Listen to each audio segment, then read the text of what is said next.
Salam alaikum wa rahmatullah, Myriam. Alaykoum salam wa rahmatullah Abdelrahman. J'espère que tu vas bien. Oui, je vais très bien. Et toi, comment vas-tu?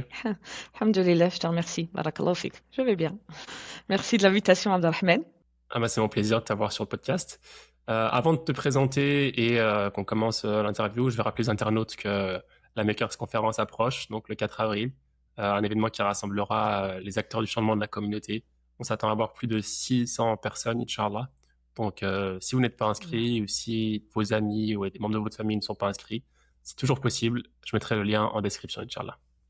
Ok? Inch'Allah. Donc, je vais commencer par te présenter, Myriam. Donc, tu es psychologue clinicienne, interculturelle et psychothérapeute. Tu nous expliqueras ce que c'est plus tard parce que moi, j'ai pas trop compris la différence. Tu es aussi l'autrice du livre Elle est belle, la famille, que tu as publié en 2025, récemment, il y a quelques mois. Un livre qui parle de la famille de manière très concrète, avec beaucoup de réflexions autour de la communication, de l'écoute et des liens familiaux. J'espère que c'est bien résumé le livre. Oui, c'est une ode à la famille. Donc oui, c'est bien résumé, effectivement. On Très bien. décortique et on pose les bases de la vie familiale, Ouais. effectivement, avec des outils concrets.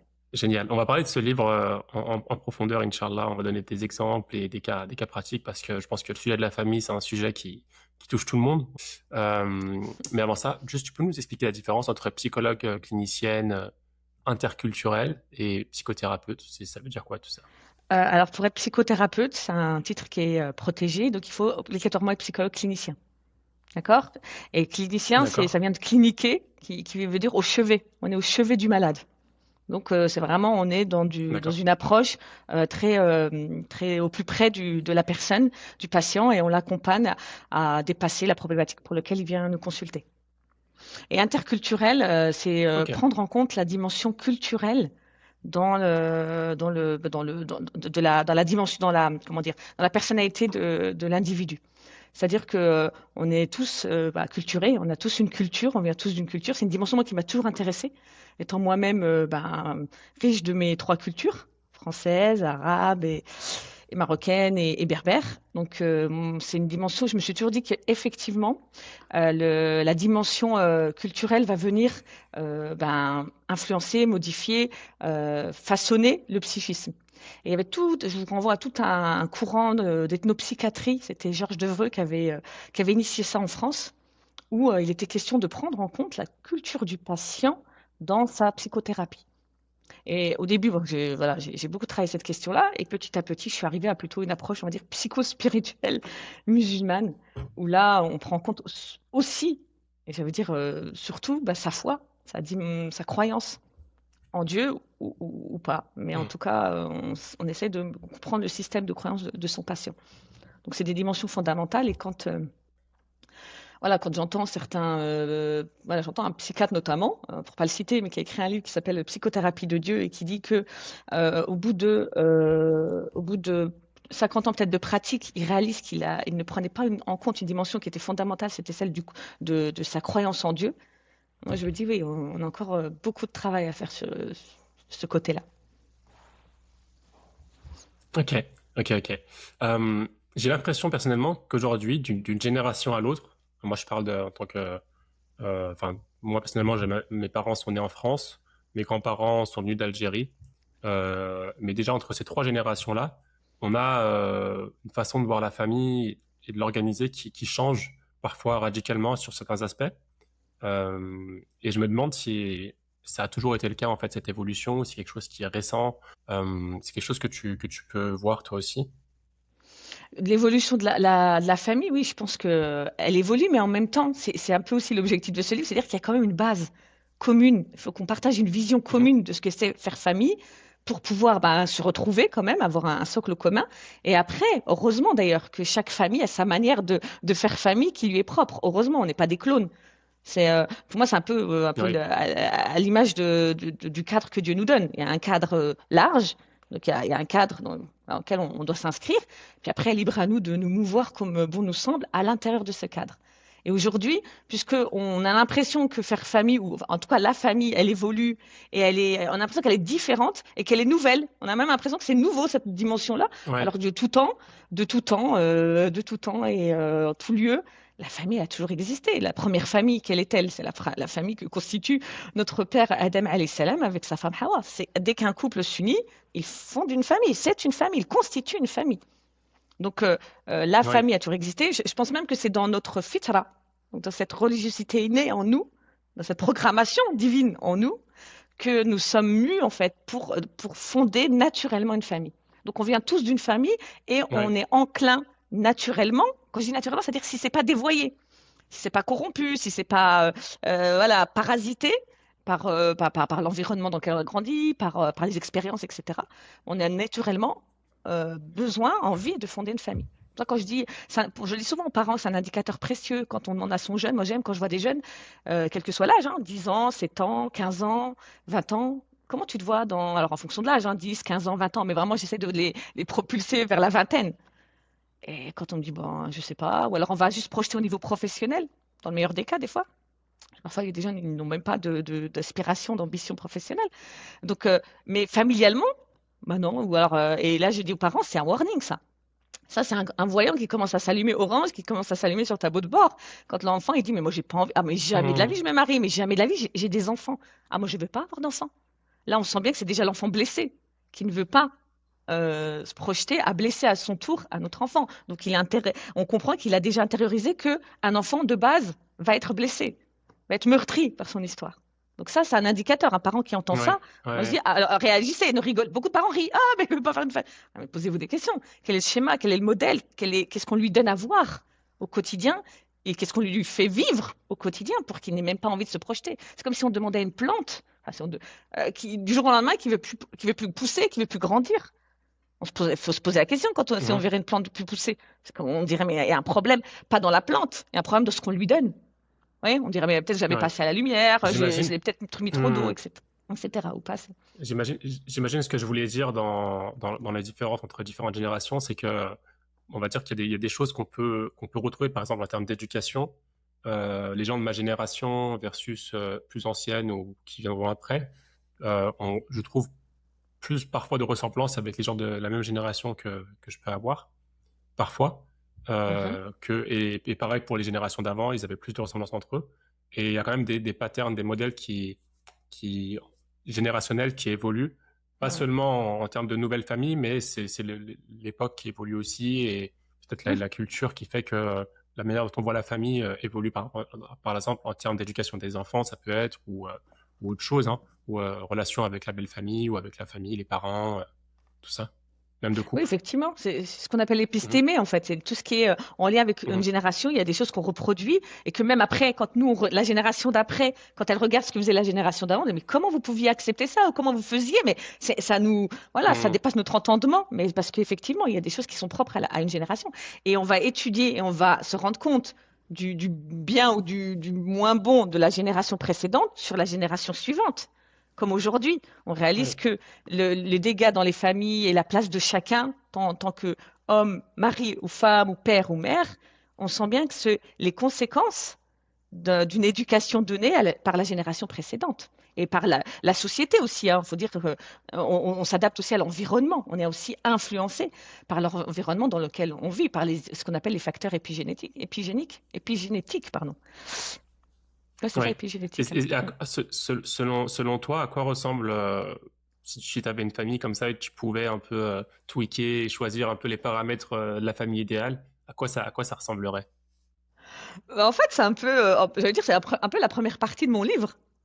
C'est un peu la première Mhm. partie de mon livre où je pose les bases de ce que j'en comprends à l'aune de notre référentiel, le Coran Karim, la Sunna du prophète sallallahu alayhi wa sallam, et ce que j'en ai tiré de mon expérience en fait sur le terrain, un peu à l'image, alors toute voilà sans prétention occulte de Hay dans Ibn Tawfel. Vous voyez? Quand Hay Mhm. il naît, donc c'est le conte un peu allégorique de Ibn Tawfel, qui était un philosophe médecin savant d'Alou du XIIe siècle. Il a même été le mentor d'Averroès, pardon, c'est dire, qui a Mhm. écrit donc ce roman allégorique où il est question en fait d'un éveil progressivement spirituel de Hay. C'est un homme qui n'a ni père ni mère, qui vit dans une île déserte et qui, progressivement, il est élevé par une gazelle qui finit par mourir, et à travers sa carcasse, tout ça, par ses questionnements, par sa raison, par sa réflexion, il arrive progressivement, par cet éveil philosophique, à la présence de Dieu.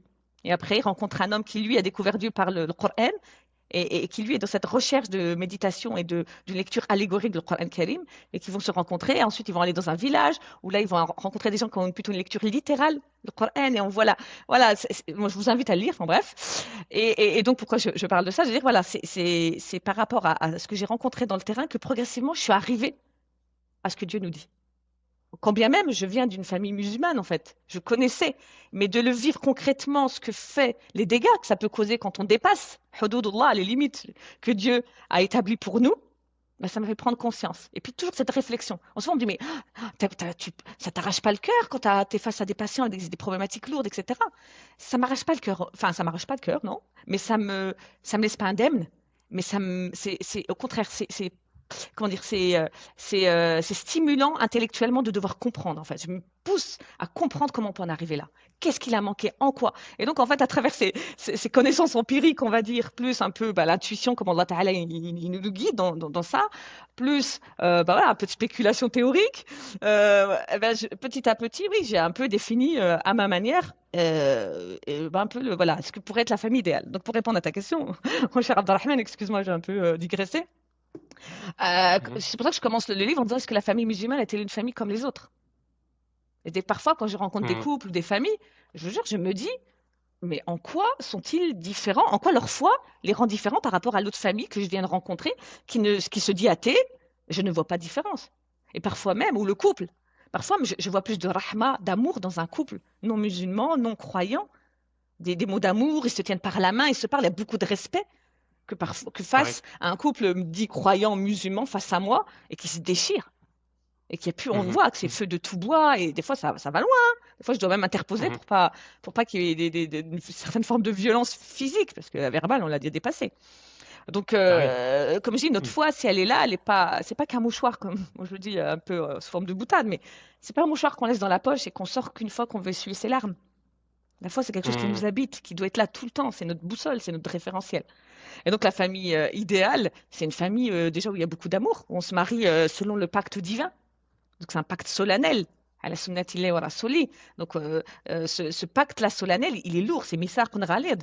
Il est employé deux fois dans le Coran Karim pour parler soit du pacte qui unit les prophètes à Dieu, donc c'est Mhm. dire hein, le pacte qui les unit, et le pacte qui unit un homme et une femme. Et Mhm. Dieu, il aurait pu très bien dire Mithaq, c'est un pacte, un engagement. Déjà, le terme d'engagement, c'est lourd. S'engager, ça veut dire, Ouais. Ouais. c'est une responsabilité. Ça veut dire que ça y est, on ne peut pas se désengager comme ça parce que on n'y retrouve pas, on ne s'y retrouve pas. Ça, il faudrait, bon, on aura peut-être l'occasion d'échanger là-dessus. Donc, c'est un engagement lourd et Dieu, il y adjoint un adjectif ouais, pour vraiment encore appuyer encore plus. Mais ça, c'est vraiment Mhm. quelque chose de l'ordre même tautologique, quoi. Un engagement, mais lourd, solennel, sacré. Donc, ce serait intéressant de dire, bon, l'engagement aujourd'hui, on vend le zéro engagement, on veut surtout pas s'engager pour des petites choses. Alors, donc c'est une éducation à l'engagement. Je dis souvent à des parents par rapport à leur enfant, oui, ils sont inscrits en, je sais pas moi, ils sont inscrits à une année à faire piscine, activité extrascolaire. Puis voilà, bon là, j'ai plus trop envie. J'ai fait du foot ou du tennis ou je sais pas, peu importe. Et puis au milieu de l'année ou même pas, ouais non, finalement j'ai plus envie ou il y a plus mon copain, donc j'ai plus envie d'y aller. Ah bah non mon fils, non ma fille. On s'est engagé. Ouais. C'est-à-dire que tu n'as pas le choix. C'est-à-dire que quand on s'est inscrit, on a réglé, on a dit, et là, vous donnez le nom de votre fils, je m'engage à, à- à assister aux cours de foot, aux entraînements de foot, tous les samedis du mois de septembre jusqu'à juin. J'ai pas le droit comme ça d'arrêter Mhm. parce que j'ai plus envie, parce qu'il n'y a plus mon copain, parce qu'il fait froid, parce que je suis fatiguée. Ah non. Et si tu es malade et que tu peux pas y aller, qu'est-ce qu'il faut faire? Bah, tu appelles. Nous allons appeler pour nous excuser de ne pas avoir honoré notre engagement. Ouais, c'est de l'éducation simple, mais au début, ça passe par ça. Ouais. Si j'arrive pas à respecter des Ouais. petits engagements, j'arriverai pas à respecter un engagement aussi lourd que celui du mariage. Ça aussi, ça c'est aussi Mhm. je veux dire un indice pour quand quelqu'un qui cherche à se marier, regardez, s'il est jamais là, il engage pas il honore pas ses rendez-vous déjà. C'est un engagement, rendez-vous. Donc s'il n'en honore pas, ou encore Mhm. s'il n'est pas là, il s'excuse pas pour lui, c'est normal. Bah, dites-vous que déjà, ça sent pas bon, hein, c'est pas un bon indicateur, là, warning. Et ensuite, la part de solennel, le sacré. Le sacré, aujourd'hui, on le piétine, le sacré. Le sacré, on veut plus, on n'en veut plus du sacré. La vie, on la considère plus sacrée. La sexualité, on la considère plus sacrée. La vie, on parle de fin de vie, on veut parler d'euthanasie, en fait, la vie, c'est rien, en fait. Voilà, on peut décider de jusqu'où on peut aller pour vivre ou pas. Enfin, ça pose de vraies questions. Et ben, la sexualité aussi.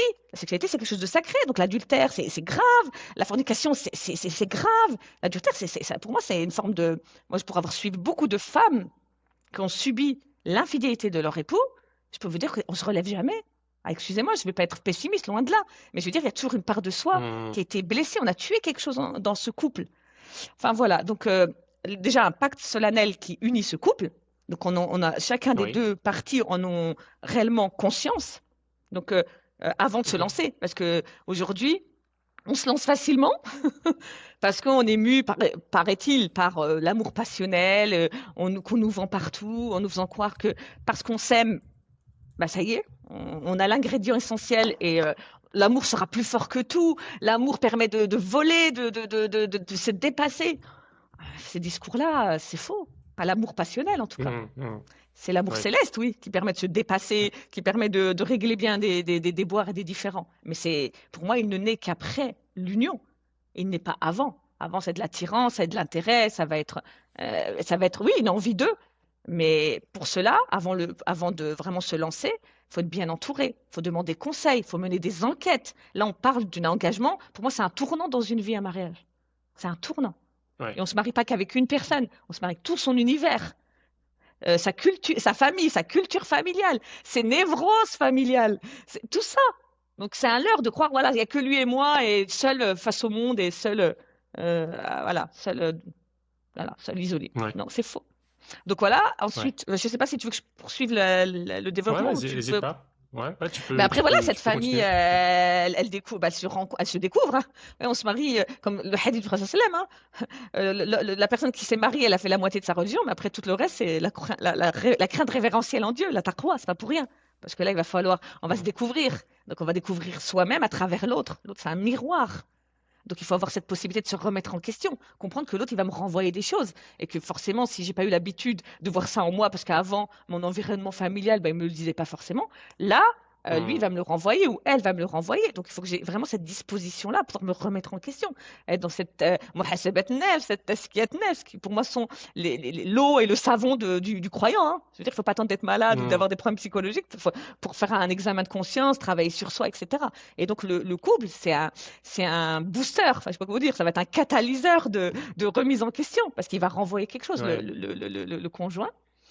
Et voilà, et en même temps, je dis que les premières années, c'est les plus difficiles parce que c'est des années qui vont demander beaucoup d'efforts, justement, d'apprendre à connaître l'autre et à se connaître à travers l'autre, à accepter, à connaître la belle famille, à se positionner par rapport à la BF, comme je l'appelle, donc la belle famille, la famille d'adoption. Donc aussi travailler sa loyauté vis-à-vis de sa FO, sa famille d'origine, par rapport à sa Mhm. FC, celle que je suis en train de construire, ma famille en construction. C'est un problème de loyauté, généralement, par rapport à la belle famille. C'est-à-dire que j'étais attachée à ma FO, parce que c'est ma famille, ma seule et unique famille. Et en me mariant, je suis en train de constituer une nouvelle famille. Mais qu'en est-il de mon ancienne famille, ma loyauté vis-à-vis d'elle? Quel lien va primer? Comment je vais m'organiser? Et c'est souvent ça c'est vraiment le cœur du problème au début dans un couple. Ouais, toi, t'es trop attaché à ta famille, toi, tu vas que chez eux, il y a que ta famille et la mienne. Et puis on est dans des guerres comme ça. De dire, mais oulala, là, dites-vous, vous êtes en train de constituer votre propre famille. Vos familles d'origine, ça y est, il va falloir réorganiser vos loyautés. Et les loyautés, elles Mhm. peuvent s'élargir, elles peuvent se compléter, elles peuvent même, et j'ai envie de dire, elles doivent se hiérarchiser à un moment. Elles doivent se Ouais. hiérarchiser. Vous voyez? Ok. Et c'est pour ça que dans Sunnatullah, dans le cycle de la vie, on se marie jeune. Pourquoi? Parce que nos parents sont censés encore être en forme. Donc on n'a pas encore besoin, ils n'ont pas encore besoin de nous. Eux, ils continuent leur petite vie de FO, ouais. Et vous êtes jeune, le couple il vient de se coucher, il est jeune, on n'a pas besoin de nos parents, enfin on est censé plus avoir besoin de ses parents d'ailleurs quand on est adulte, de corps et d'esprit, besoin au sens vital, j'entends.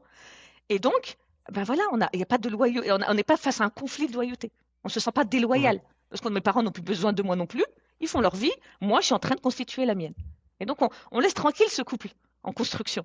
On le laisse construire. Vous voyez, j'aime bien ce terme construction. Vous voyez, comme si vous deviez construire une maison. Pour ceux qui l'ont déjà fait, ça demande beaucoup d'investissement, d'énergie. C'est coûteux financièrement, mais surtout en termes d'investissement psychologique, etc. Et donc après, dans ce couple, bah oui, il faut beaucoup échanger, beaucoup discuter. Oui. Il faut Hmm. revenir sur plein de choses. Et puis, il faut donner des billes pour que chacun comprenne aussi les fonctionnements de ses familles respectives. Et ensuite Oui. arrive progressivement la venue d'un enfant. Et là, ça va modifier ce couple conjugal qui est le noyau du cœur, pour moi, l'épine dorsale, quoi, la voûte, la clé de voûte de la famille. Ce couple conjugal devient un couple parental. Donc, Mhm. il entre dans une nouvelle dimension où là, il est face à d'autres responsabilités face à cet être, à cet amana qu'Allah Ta'ala leur confie. Et là, on se découvre aussi en tant que parent. Avant, je te connaissais en tant que mari ou femme. Maintenant, je te découvre aussi en tant que père-mère. Donc, si tout le travail en amont n'avait pas été fait, puis il se fera au fur et à mesure, faut arrêter, on peut pas tout faire avant. Hein. Je ne vous vends pas du rêve. Des choses qu'on fera. Mais il faut avoir cette capacité à se remettre en question, cette capacité à se questionner, à se demander, à faire des mises au point. Est-ce que où je vais, ce que je fais, où on en est, faire des bilans, etc. Tejdi nia, réformer sa nia. Qu'est-ce qu'on veut? Où on va? Oui, ce qu'on fait dans une entreprise lambda qui marche bien, il y a des points qui sont faits régulièrement. Hein. Il y a même des gens qui développent des réunites, hein, à force de faire des réunions, ils en deviennent complètement fada. Donc là, c'est important pour ce genre de projet. Et quel projet? Il n'y a pas plus beau projet que ce projet-là. Et il est tellement déterminant pour la suite Mhm. de l'aventure. Moi, je vais m'arrêter là, je vais te laisser un petit peu voilà, me relancer, Abdelrahman. Ouais, ouais. Excuse-moi, moi je suis Non, mais partie là. c'est super intéressant. Je me suis mis des petites notes, mais c'est vrai que ce que je retiens de ce que tu as dit, c'est que euh, donc bon, la construction de la famille commence déjà avec, on va dire, le respect et sa relation avec Dieu, en fait, enfin, le côté divin, le côté sacré de l'union, qui est lié à Dieu, bien sûr. Ensuite, il Mhm, va y avoir, on va avoir la construction du couple et comment le couple se construit. Et ensuite, il va y avoir une autre étape ce qui est la construction de la famille avec les enfants, le premier enfant et les enfants. Ça va être peut-être trois gros moments, on va dire, de la construction d'une famille. Est-ce qu'on peut dire que vraiment dans la famille, la relation la plus importante, c'est la relation entre le père et la mère ou dans le couple? Est-ce qu'on peut dire vraiment que c'est la plus importante? bah, disons que elle commence par cela et elle est centrale. Mhm. Elle est un peu, comment je pourrais dire, bah, elle est le noyau comme dans un fruit. Mhm. Si le noyau est bon, bah, le fruit sera bon. S'il est voilà, pourri, il va affecter tout le monde en fait. C'est un peu, voilà, quand Ouais, tout va bien dans le couple conjugal, ça rayonne en fait. Ça ouais. irradie tout le reste. Et la solidité, et l'enfant, il a besoin en fait. C'est même pas, il a besoin de voir ses parents s'aimer. Alors s'aimer, c'est pas faire des Mhm. câlins tous les jours, ou c'est pas ça. S'aimer, il sent de la tendresse, il sent un profond respect. Ces choses-là, vous savez, elles se sentent. C'est pas des choses qu'on dit. Parce que des gens, ont des parents, oui, je t'aime, mais et le dire, c'est bien, mais le vivre, c'est mieux. Aimer, c'est agir, comme disait Victor Hugo. C'est-à-dire, il faut que l'enfant, il le perçoit. Et l'enfant, au départ, c'est un être plus d'émotion que de connexion. Mhm. Au début, il est plus dans l'émotion, il ressent les choses. Il n'a pas les mots, mais lui, il ressent tout ça. Donc, il sent s'il y a un profond respect entre ses parents, il y a de la tendresse, il y a de la miséricorde. Il le sent tout ça. Et donc, lui, il a besoin de ça, en plus de l'amour qu'on lui apporte à lui, dont il a besoin.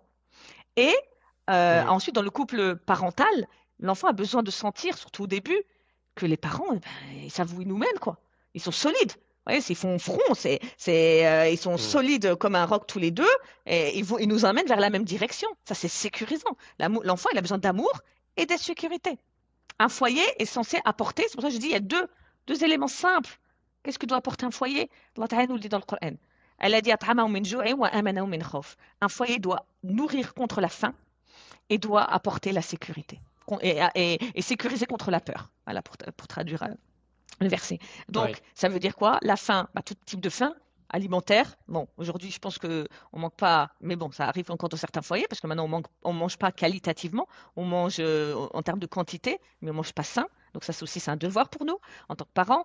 La faim Mhm. intellectuelle, moi j'insiste beaucoup sur la faim intellectuelle. À l'ère du numérique, où on est à une atrophie du cerveau, où on perd nos capacités de base, qui sont la mémorisation, l'attention, la concentration, les ravages du sommeil, sur notre sommeil, notre capacité d'analyse, de réflexion. Si on n'a pas ça, on est perdu en fait. Si on n'est pas ça, si on est Hmm. lobotomisé, ben pour moi, on est à l'encontre de ce que Dieu veut pour nous. Quand il nous a fait la tahqiloun, a fait la tubséoun, ulul albab, soyez des gens qui réfléchissent, qui méditent. Est-ce que vous ne voyez pas? Est-ce que vous ne pensez pas? Est-ce que vous réfléchissez pas? Est-ce que vous entendez pas? Est-ce que vous n'êtes pas de ces gens de ulul albab, donc ces gens qui vont voir la profondeur des choses? Donc si on perd ça, on perd notre humanité. Vraiment. Ouais. L'animal, vous savez, il a aussi du cœur, hein. Il a des émotions, hein. Hmm. Par contre, il n'a pas un intellect. Ouais. L'intellect, c'est ce qui nous fonde avec le langage. Donc, si on perd ça, c'est grave. Donc, oui, cette fin intellectuelle, lire, aimer lire, apprendre, transmettre l'amour de la lecture à nos enfants. Pour moi, il faudra en faire des colloques. Comment se fait-il que nous sommes la communauté d'Iqra et on ne lit pas? Moi, je le vois dans mon livre, les retours qu'on me dit, je me permets, je le dis, parce que voilà, c'est Muslim Maker, c'est que j'ai affaire Hmm. à une, comment dire, à une élite, hein, de la communauté et j'en suis fière. Alhamdoulilah, Dieu merci qu'on on a ça, on a besoin. Vous êtes nos cerveaux en fait, hein, vous êtes les cerveaux, ceux qui devaient justement avoir une longueur d'avance, nous montrer la voie, où est-ce qu'on veut aller, comment, etc. Et donc, quand j'ai des personnes, pareil, des cadres sup, etc., et qui viennent me dire, bah, votre livre, merci beaucoup, etc., mais c'est le livre que je viens de terminer et ça fait longtemps que je ne l'avais pas lu. C'est le premier livre que je Hmm. termine depuis. Et des fois, pour rigoler, je dis, mais ça donne de quoi? De vos études? De votre mémoire? De votre thèse? Du bac français? Mais je dis, mais c'est aberrant. Je dis, c'est aberrant. Avec tout mon respect, mais c'est aberrant. Non, on peut pas être quatre sup. On Ouais. peut être, comme disait Malik Ben Nabi, la décadence aussi, elle est venue de là. C'est-à-dire que quand le col blanc vit comme le col bleu, pour reprendre un peu les termes communistes, c'est-à-dire que le cadre, il rentre de chez lui, il a fini de travailler et il s'affale sur son canapé, la télécommande à la main, ou maintenant c'est plus la télécommande, mais disons le téléphone à la main, et qui regarde, voilà, avachi des séries son piffre de séries sur Netflix en mode hypnose, ouais, suggestion, et il prend tout. Il y a un problème. Il y a un gros problème. Et lui disait, c'est la même chose que l'ouvrier qui rentre et qui est fatigué et qui fait la même chose. Non, c'est pas possible. Et moi, je Hmm. dirais même, et ça, j'aime pas dire ça, à vrai dire, je vous le dis, mais moi, je suis pas d'accord. La génération d'avant, moi, mon propre père, paix à son âme, quand il rentrait du travail, en col bleu, combinaison complètement noire, voilà, travailler dans le BTP, après avoir pris sa douche, après avoir fait sa prière, pris le livre Coran, il prenait un livre, dirais-nous profane, il lisait un livre. Donc voilà, c'est des choses, pour ça, voilà, par respect pour cette génération-là qui aimait qui aimait le savoir, qui aimait la lecture, mais qui n'avait pas les diplômes. Et donc, Hmm. malheureusement, mais c'était des gens intellectuels, c'était des gens qui réfléchissaient, qui méditaient, qui faisaient marcher la matière grise. Donc, cette fin intellectuelle, cette fin spirituelle aussi, on doit transmettre tout ça à nos enfants, on doit les abreuver de ça, ils doivent être rassasiés de ça. Et la sécurité, Ouais. oui, sécurité physique, sécurité, comment dire, de la pensée, pouvoir s'exprimer librement à la maison, avoir une véritable liberté d'expression à la maison. Les tabous, les non-dits, c'est pas Ouais. possible. Voilà, pouvoir dire aussi ce qu'on ressent, ses affects, etc. Donc voilà, ce Hmm. foyer-là, il doit être en mesure d'apporter ces deux dimensions. Tu as mentionné quelque chose dans la construction du couple, surtout au début, et dont on n'a pas forcément l'habitude, c'est le fait que son conjoint, en fait, c'est un peu le miroir de ce qu'on est. Euh, on n'a pas forcément l'habitude de vivre ça. C'est souvent, même ça peut être parfois destructeur même pour le couple quand un ou les deux des conjoints n'ont pas, on va dire, la capacité d'encaisser à leur propre reflet, on va dire. Mm. Comment est-ce qu'on travaille cette partie-là? Alors, le comment m'interpelle toujours. Bah, comment vite, faut me dire comment faire. Alors déjà, il faut comprendre qu'on ne naît pas le jour de son mariage. Donc ça veut dire qu'avant de se marier, Mhm. on est le jour de sa naissance et on est face à des parents et on est dans une relation dite d'amour. Donc de cette relation, on va apprendre à aimer, à être aimé d'une certaine façon. Et c'est ma première Mhm. relation d'amour, c'est celle-là, la vraie. Et ensuite, quand je me marie, ça va se rejouer. Si entre-temps, bah, j'ai pas eu l'occasion, quand je dis l'occasion, c'est-à-dire que mais moi, j'y crois pas. Moi, pour moi, dans mes relations, même avec amicales, hein, c'est-à-dire avec les autres, je vais avoir des éléments me concernant déjà. L'autre est un miroir, c'est ce que dit le prophète Mhm. sallam. Le croyant est un miroir pour son frère. Il renvoie l'altérité vient altérer le soi, enfin dans altérité le soi. Ça, on va y revenir et je te demanderai de me rappeler si j'oublie, c'est qu'il faut comprendre aussi le but de la famille en quoi. D'accord? Voilà, je mets ça là dans un coin, on y reviendra après. Donc, je vais me révéler dans ma relation conjugale parce que je vais devenir comme j'ai appris à être et, et l'autre va me remettre en question. Moi, je dis souvent, et ça, je le dis souvent en séance, quand on me dit oui, mais comment? Je dis, pour moi, l'indicateur précieux de sécurisant dans une relation, quelle qu'elle soit, et donc, a fortiori, encore plus dans la relation conjugale, c'est la capacité de la personne à se mettre en question. Mon mari me dit quelque chose, ou ma femme me dit quelque chose, j'ai pas tout de suite de but en blanc, voilà, l'envoyer paître en disant n'importe quoi, de toute façon, tu t'es vu, toi, oui, un peu une relation miroir. Tiens, je te renvoie toi aussi, ouais. Tu m'as dit ça, bah, c'est celui qui le dit qu'il est, etc. Ouais, très enfantin. Volontairement, je le dis comme ça, parce que là, on sent que c'est des enfants blessés. Ouais. Un être structuré, stable, psychologiquement, et solide spirituellement, parce que ça va de pair pour moi, ne peut pas, quand on lui renvoie une remarque, il la rejette pas comme ça tout de suite de but en blanc. Il va prendre le temps d'y réfléchir et de voir en quoi cette remarque, surtout en plus elle est répétée, on va dire, mais il y a quelque chose. Donc oui, ne pas associer l'entrée dans la vie conjugale avec cette remise en question, bah, c'est se fourvoyer, c'est aller tout droit vers le divorce, clairement. C'est se dire, j'y arrivais. Voilà, dès que l'autre me renvoie des choses, bah non, je suis un être parfait, moi. C'est toi le problème. Moi, personne ne me dit ça. Oui, mais personne ne te l'a dit avant parce que personne n'a vécu aussi, de manière aussi intime que moi. Ouais, c'est ce que je dis dans le mariage qui est extraordinaire, quand on le médite, cette dimension que Allah a voulu pour l'être humain, c'est qu'on passe de l'étranger total, ouais, un homme, une femme, c'est un étranger, il y a des règles, il y a des règles qui sont établies pour justement respecter cette étrangeté, voilà. On passe de l'étranger total à l'intime complet, de corps, d'esprit, tout ça. Ouais. Donc, c'est que de cette transformation-là, donc l'autre va vraiment voir réellement la face qu'on a. C'est pour ça que moi je dis souvent, ouais, il y a des gens, voilà, ils sont très beaux dehors, mais dites-moi comment c'est dans votre couple. Pour moi, c'est l'indicateur, le révélateur de ce qu'on est réellement. Et c'est pourquoi le prophète sallam, khairukum khairukum li ahli, et le prophète dit, moi je suis le meilleur avec mon épouse. Si le prophète a été un piètre mari et vraiment pas pu rester en couple, et pour avoir des problèmes conjugaux lourds, hein, parce que les disputes dans le couple, c'est pas un problème dans le couple, ça fait partie de la vie conjugale. Bah, est-ce que, et je termine comme ça dans mon livre, parce que je pose cette question rhétorique, est-ce que la portée, le message qu'il est venu nous délivrer aurait-il eu la même portée? Parce que ce message, il est là pour le bien-être de l'être humain. Il est là pour dire, voilà, le Coran, c'est notre mode d'emploi. C'est-à-dire, voilà, avec ça, vous serez heureux sur Terre. Si vous l'appliquez, parce que le Coran Karim, c'est le chemin, Allah Ta'ala nous trace la voie, et la sunna du prophète, c'est la lumière qui vient éclairer ce chemin, pour qu'on y voit plus clair, pour qu'on comprenne réellement ce qu'Allah Ta'ala veut nous dire à travers une personnification en fait du message divin. C'est pour ça qu'on dit que le prophète c'était un Coran ambulant. C'est la personnification du Coran Karim. Donc si le prophète était malheureux en couple, on dirait mais n'importe quoi alors. Donc ce message, ce mode d'emploi, il est jeté à la poubelle, il n'est pas bon. Donc c'est que forcément, que si on suit la sunna du prophète et qu'on comprend le message coranique qu'Allah Ta'ala a voulu pour nous, bah oui, on est heureux. Parce que moi, je parle de bonheur conjugal. Je parle de bonheur familial. C'est pas un mythe, hein. C'est pas un mythe. Mais pour ça, ça a demandé beaucoup d'efforts. Et là, aujourd'hui, effort, c'est pas la mode.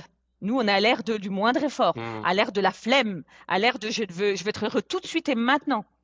Et c'est pourquoi ça va ensemble. Toi, si je veux que mon enfant plus tard soit heureux en famille, parce que pour moi, c'est l'indicateur. C'est l'indicateur de est-ce que j'ai bien éduqué mon enfant? En plus de, bien sûr, qu'il soit sur le chemin de Dieu. C'est évident, on est d'accord. Mais si, après de lui-même, il fonde une famille et il prend son envol, et, alhamdoulilah, ça se passe et il crache pas, bah, alhamdoulilah, moi j'ai fini ma mission en fait. Ça y est. Et d'ailleurs, c'est ça. Hein. Vous savez, le père, quand il marie sa fille, il dit symboliquement, tu sais, la responsabilité que j'ai sur les épaules, hop, je l'enlève et je te la mets à toi. Hein. Donc maintenant, tu es responsable de ma fille. Ouais. Donc c'est l'indicateur pour le parent. Et des fois, il y a des parents, ils le disent, ils le voient. Mes enfants, de tous mes enfants, il n'y en a aucun qui est resté marié. C'est une chaos chez tout le monde, en fait. Donc, il y a le parent qui va peut être dans le déni et se dire, oui, c'est eux individuellement, ou à un moment aussi de dire, il y a quelque chose dans ce que je leur ai transmis ou de ce que il y a quelque chose qui ne va pas. Après, attention, chacun est responsable de son propre fardeau. Après, à chacun travailler sur soi pour dépasser les blessures, les failles, les traumas de son histoire. Hein. Heureusement, sinon ce serait injuste. Oui.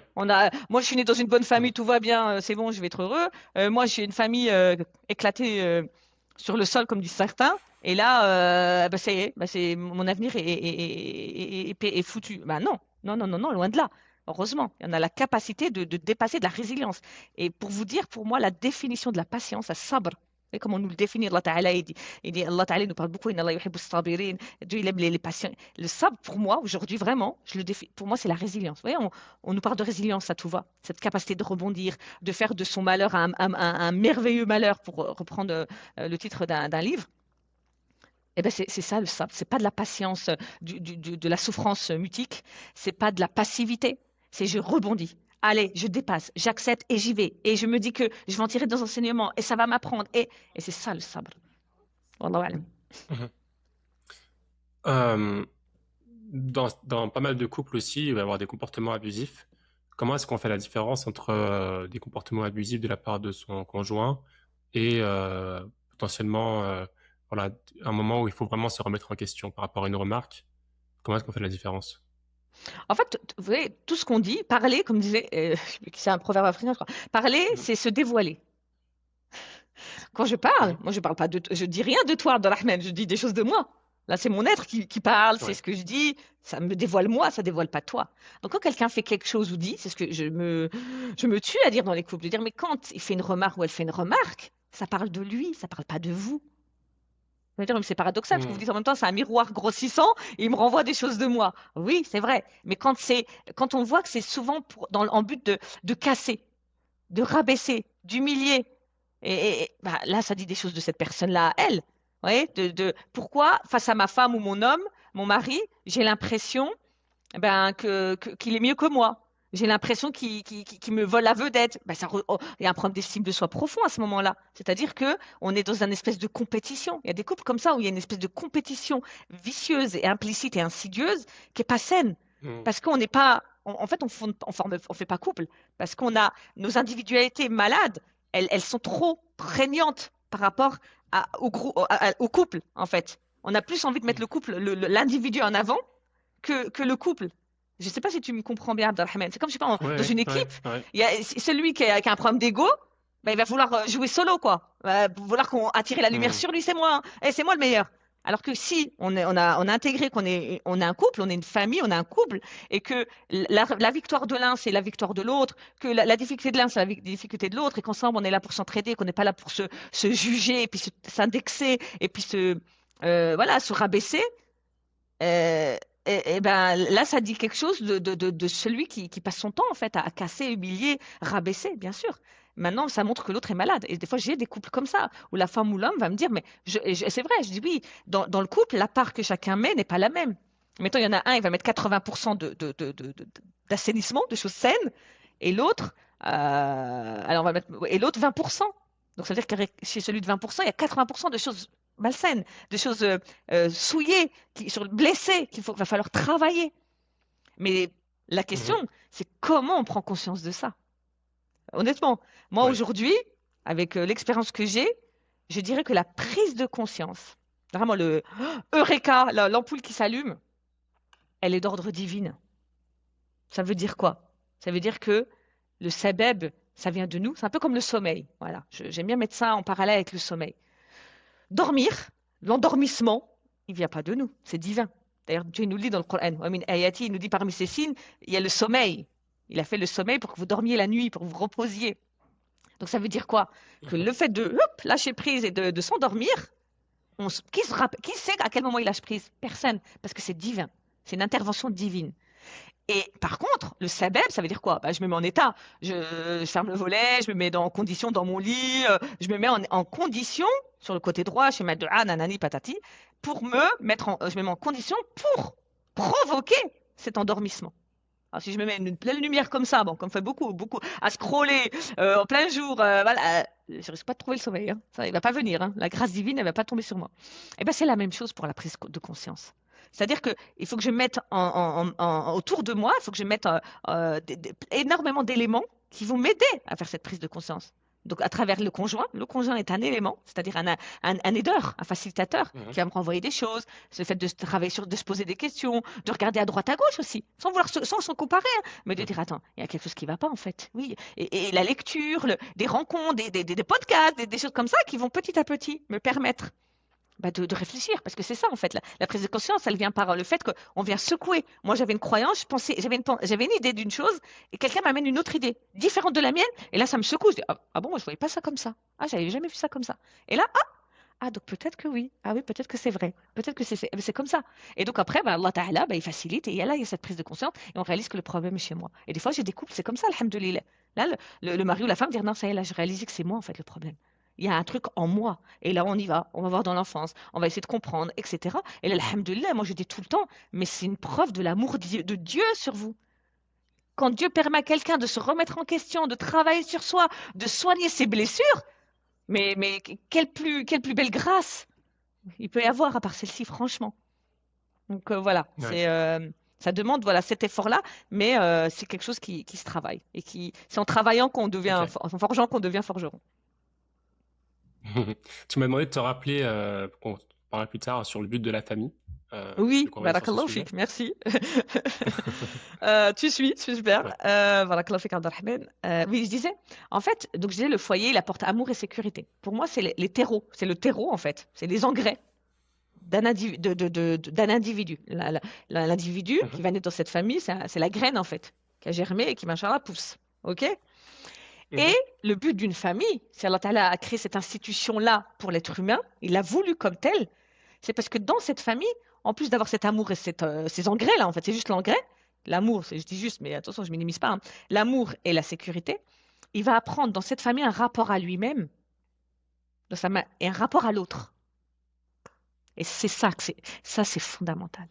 C'est-à-dire dans ma manière en tant que parent que j'ai de me comporter, de m'adresser, d'être avec mon enfant, lui, il va en déduire un rapport à lui-même, qui je suis, ce que je vaux. Et de là, Mhm. il va être avec les autres comme on est avec lui. Et là vient naît l'altérité, mon rapport à l'altérité, à l'autre. Pour ça, le soi et l'autre, c'est deux faces d'un même médaillon. Le soi vient révéler, on voit chez les autres ce qui manque chez soi, ou ce qu'on aime chez soi, et l'autre va venir révéler, confirmer ce qu'on est en fait. Vous voyez ce que je veux dire? C'est pas philosophique, hein, Mhm. mais c'est le fond du truc. Vraiment, c'est le fond du fond pour moi. Et donc, cette identité du soi, ce rapport à soi, ben, c'est quelque chose, en fait, c'est un peu mon engin dans lequel je vais habiter dans ce monde de Dunya jusqu'à la fin. Donc j'ai intérêt à en prendre soin, j'ai intérêt à savoir ce qu'il est, quelles sont ses capacités, qui il est. Je dois apprécier aussi cet engin, je dois l'aimer. Je dois avoir une bonne vision de lui, comme ça j'ai envie d'aller loin. Quand je suis comme ma voiture, on va prendre l'exemple de la voiture. Si ma voiture, j'ai pas confiance en elle, je sais qu'elle peut tomber en panne à tout moment. Je sais que j'en suis pas, je la trouve pas belle, je me sens pas bien dedans, je me sens pas en sécurité, je me sens à l'étroit. J'ai pas envie de faire de longs voyages moi avec, hein. Et puis j'aurais honte d'elle. J'ai pas envie Ouais. de qu'on me voit avec, etc. Enfin, bref, imaginons. Ben, c'est un peu la même chose. Si avec moi-même, qui a été construit, façonné au départ dans ma cellule familiale, je suis pas au clair, on m'a renvoyé des choses qui a cassé mon estime de moi-même. C'est-à-dire qui a fait que j'ai pas une bonne vision de moi-même, qui a fait que je n'aime pas qui je suis. Parce que tout ce qu'on m'a dit à l'extérieur par exemple, de 0 à 7 ans, vraiment venant des figures d'attachement, les parents, les frères et sœurs, j'insiste beaucoup, on parle pas assez de la fratrie, l'impact de la fratrie dans la construction de l'individu, il est plus grand que les parents. Mhm. La fratrie, les oncles, les tantes, les neveux, les cousins, les cousines, pardon, plutôt les professeurs, les maîtres, les professeurs de Coran, d'arabe, les professeurs à l'école primaire, les camarades de classe, tout ça va venir alimenter une vie. Ouais, ça va nourrir le soi, qui je suis. C'est des choses que je vais entendre, ce qu'on m'a dit de moi, Mhm. et qu'après je vais intérioriser. Et je vais faire mien de tout ça. Et je vais faire comme on m'a dit. Donc on m'a toujours dit que j'étais nulle, que je sais à rien, que de toute façon je suis maladroit, que je sais pas parler, que je ne sais pas quoi. Eh ben je vais croire en ça. Je vais y croire, dur comme fer, hein. Il va falloir des années, hein, comme dit Frédéric Douglass, hein. Je ne sais pas si vous connaissez oui, je le dis rapidement. Voilà, c'est un esclave qui a écrit un livre très intéressant et il dit cette phrase qui est forte.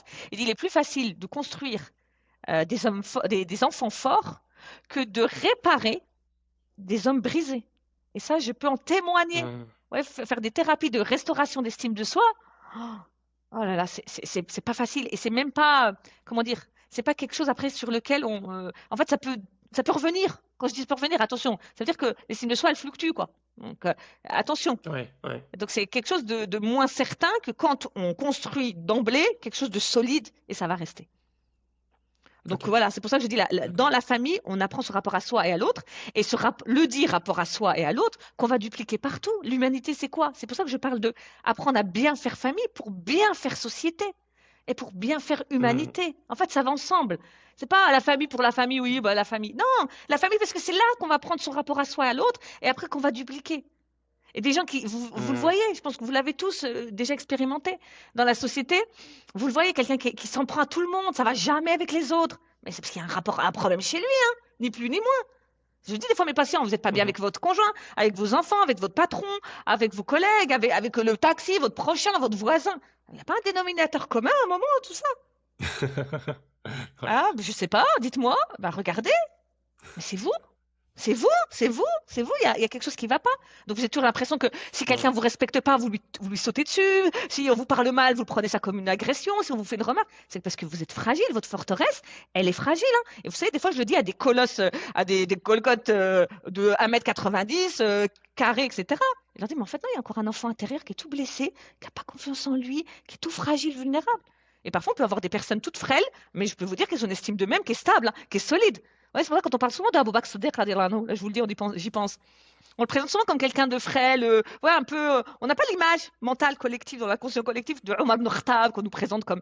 Mais Abou Bakr Siddiq, excusez-moi, il y avait quelque chose dans le cœur que personne n'a, c'est-à-dire il avait une stabilité, il avait une force mentale, une force spirituelle qui pouvait le faire déplacer des montagnes, qui Mhm. faisait qu'il ne fléchissait jamais face à l'adversité.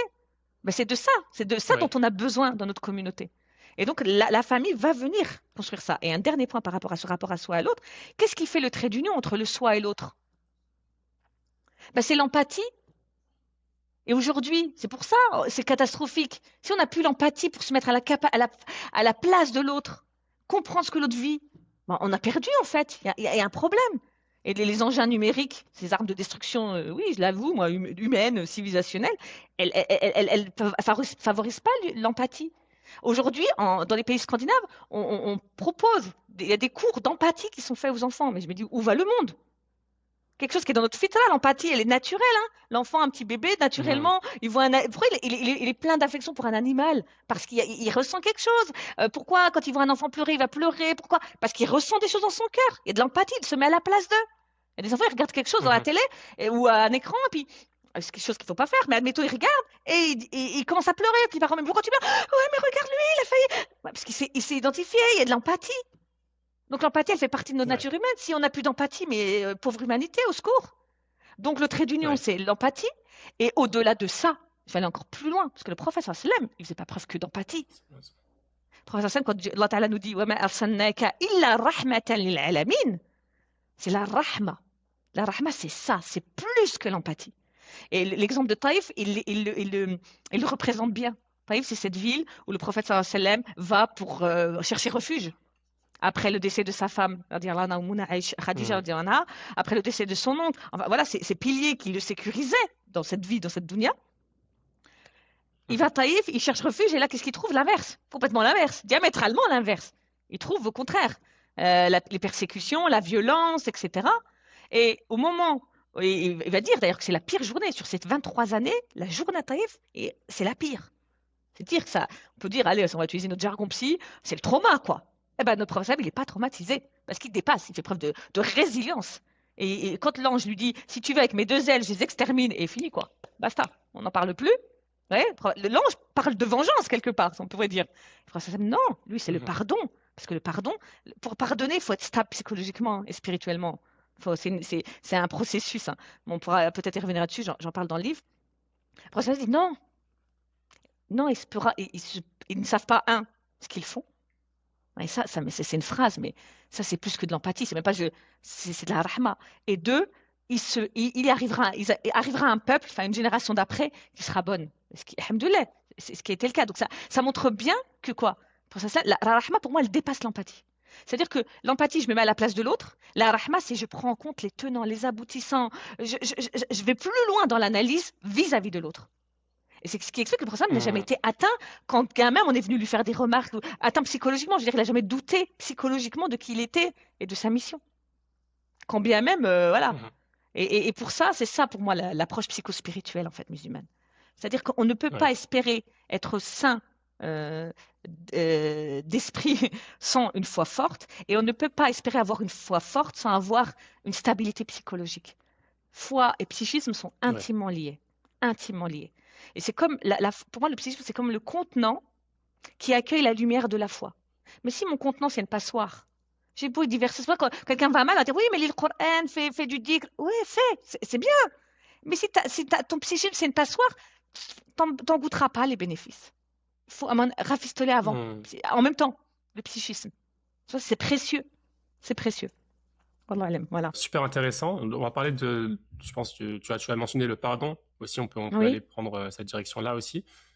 Donc, on a identifié plutôt que voilà un élément essentiel dans la construction de soi et plus particulièrement dans le couple, c'est la capacité à pouvoir absorber en fait des remises en question, à être à l'écoute et à Mhm, pouvoir voilà accepter et pas réagir au quart de tour et voilà prendre son temps.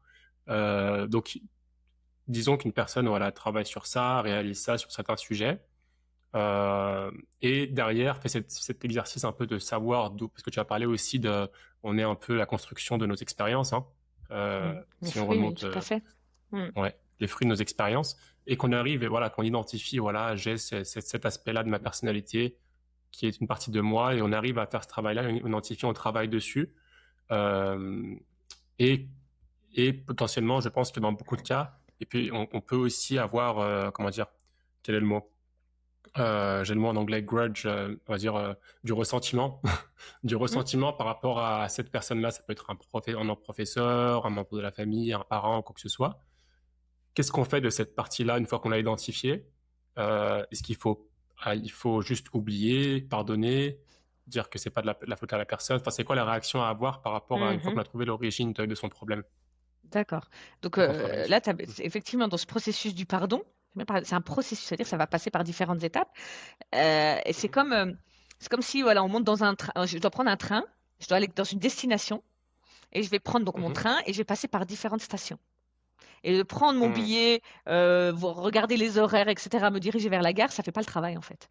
Et parfois, on va croire que suffit de le dire du bout des lèvres et ça va, le travail, le fond du cœur va suivre. Alors que non. Enfin, ça va demander de passer par différentes étapes.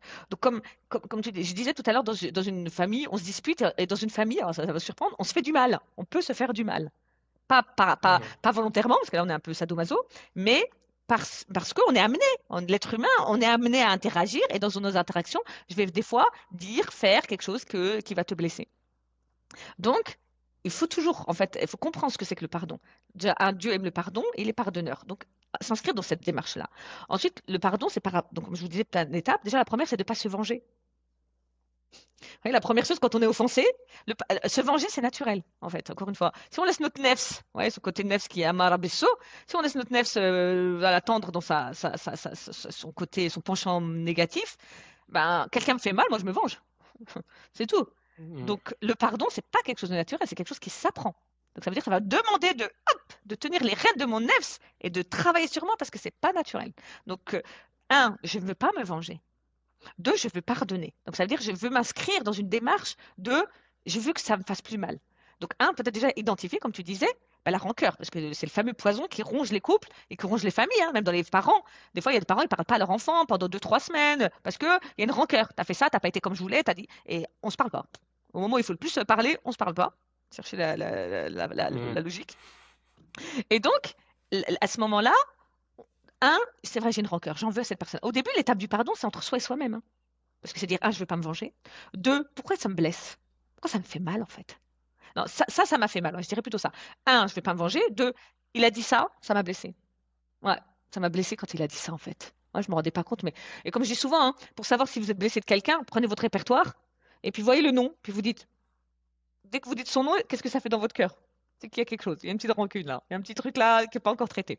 Mais pour revenir à la famille, au couple, donc, il m'a fait, je ne vais pas me venger. Deux, il m'a fait ça, pourquoi?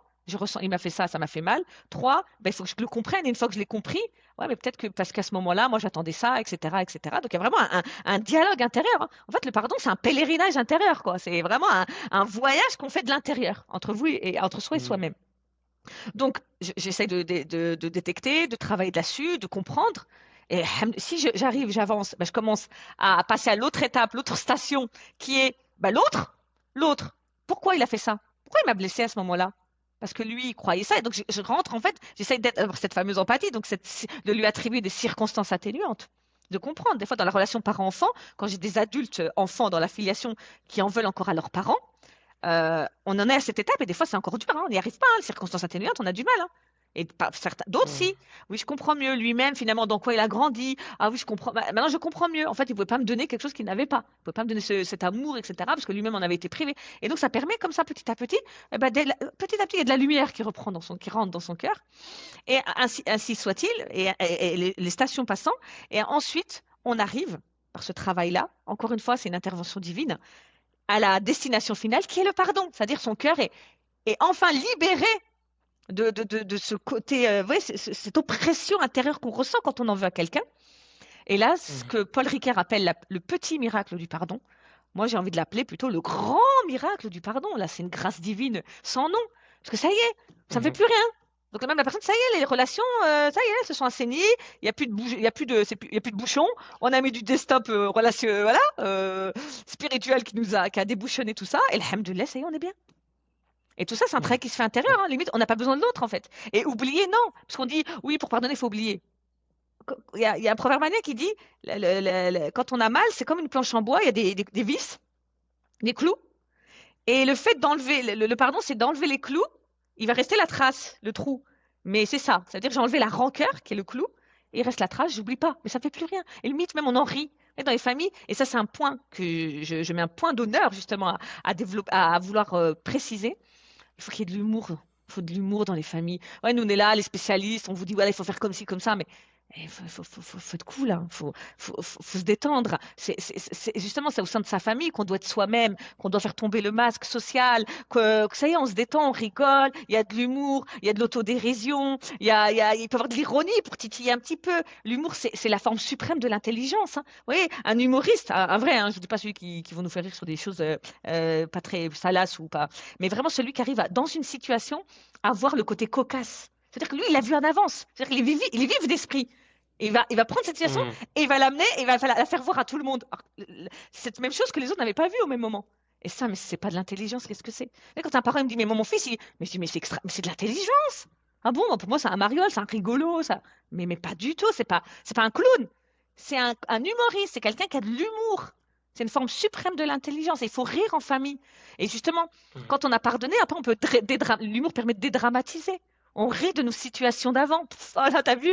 Et c'est pourquoi dans la couverture de mon livre, j'ai voulu vraiment y mettre cette image du vase qui représente cassé, qui représente l'art japonais, le kintsugi, qui est cet art de sublimer les objets une fois brisés. Et c'est un objet Mhm. précieux, comme la famille. Et quand il est cassé, on le met à la poubelle. On va le rafistoler avec du fil en or pour le sublimer, comme ça on se rappelle par quoi on est passé. Et ça nous a rendus plus Mhm. forts, plus solides, plus soudés, plus que jamais. On fait bloc, on fait clan, on fait union. Parce que notre salut, il est là dans le groupe, dans la famille. Une famille soudée, c'est une famille qui fait peur dans la société. Parce qu'on se dit cela, et ils font bloc.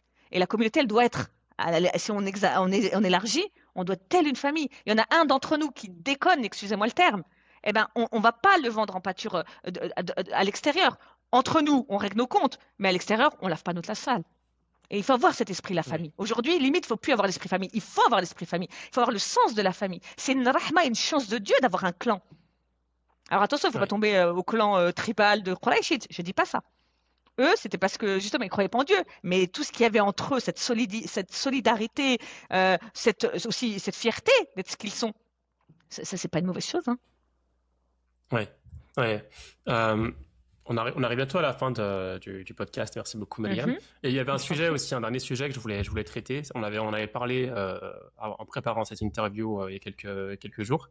On se disait qu'un des plus gros problèmes dans la communauté, enfin de nos jours, et je pense que c'est pas forcément dans la communauté, mais de manière générale, c'est le manque de purpose, d'objectif, de vision, de direction chez les gens. En fait, là aujourd'hui, pourquoi il y a un tel chaos en fait au sein de notre communauté, parce que c'est celle que je connais très bien, moi, la communauté musulmane francophone, c'est parce que on est perdu entre deux référentiels. Et voilà, on a le flanc entre deux chaises. Et ou je veux dire autrement, à force de mettre tellement d'eau dans notre verre de thé, il est devenu indigeste. Et à un moment, eh ben, il Hmm. faut choisir un référentiel et le comprendre. Et surtout que le nôtre est universel, en fait. Est universel. C'est même pas, il est universel, il est global. Et c'est pour ça aussi, on va aller plus loin. Moi, je vais pas avoir des amis en disant ça, hein. Mais je pense clairement que le rival de ce monde néolibéral, c'est l'islam. C'est l'islam comme mode de vie, c'est pourquoi il dérange tant en fait finalement. C'est pas le hijab, c'est pas. Hmm. Au fond, c'est ça en fait, c'est de se dire tout a été établi parce que oui, c'est établi par le divin, c'est établi par Dieu, subhanahu wa ta'ala. Donc oui, tout est établi de manière harmonieuse et logique et cohérente. Et donc comme tout était établi, ah bah forcément que ça dérange parce que nous on veut un autre établissement, on veut une autre manière de faire qui est celle de ouais, consomme, oublie-toi, divertis-toi, pense qu'à toi, individualisme total. Et là, on essaie de rentrer aussi dans la famille. On a rentré ça aussi dans la famille. La famille, pour moi, un des grands fléaux des cancers, hein. Clairement, hein, le mot cancer, il fait peur, mais je le dis volontairement pour que ça crée vraiment ça, cet électrochoc, c'est cet individualisme ravageur au sein des familles. On ne se pense plus groupe, comme je disais tout à l'heure, clan, tribu, mais on se pense individu dans le groupe. Et ça change tout. Ça veut dire que c'est moi d'abord. Donc c'est ma chambre tout seul, je mange dans mon assiette tout seul, ça aussi. Ouais, c'est ma valise tout seul quand je voyage, tout seul, tout ça tout seul, il n'y a que moi. Et, et la seule chose que je partage, c'est mes parents. Mince, on n'a pas réussi encore à les cloner ceux-là. Et donc c'est pour ça qu'il y a des rivalités en fratrie. Ça, voilà. Et donc cet individualisme qui fait que c'est un gros problème. Si on se, et c'est pour ça que la famille va mal. Parce qu'on veut avoir le côté, on est famille, ouais, c'est bien, on se marie, on a les bons trucs, on prend le positif, mais tout ce qui demande l'effort et de l'abnégation, on n'en veut pas. Donc oui, l'individualisme, il nous ronge. Et une famille, c'est d'abord le groupe qui prime sur l'individu. C'est Ubuntu, voilà, comme on dit en langue à africaine, où c'est le nous qui prime sur le je. Oui.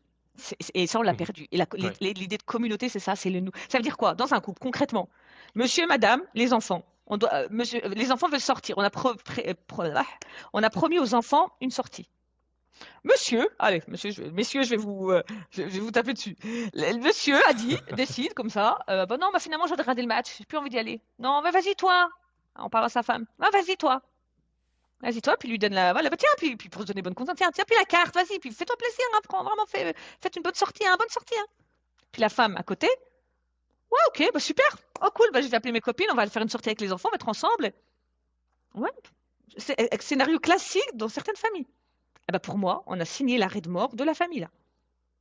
Ça veut dire quoi? Ça veut dire qu'on est en train de dire, les messages implicites, c'est quoi? Je peux faire sans toi. Donc le mari, bah, c'est cool, elle peut faire sans moi. D'ailleurs, c'est un des problèmes aussi dans le couple, hein. Le deuxième cancer dans les familles, c'est l'individualisme et cet égalitarisme des sexes. Dire, je peux faire sans toi, ok, moi je gère tout ça les enfants.